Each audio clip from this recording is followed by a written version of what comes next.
Zay te anidina ambony, zay te anidina tsy anjary intsony. Na dia lavitra ny dibera tanjona iriny, anakatrilay kitany ery.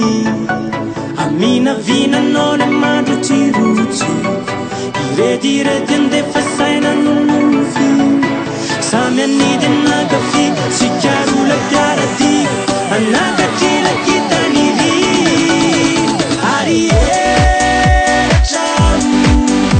Ary elatra ka hitadianao, mitombo hery isanandro, na hery pity ho atolotrano.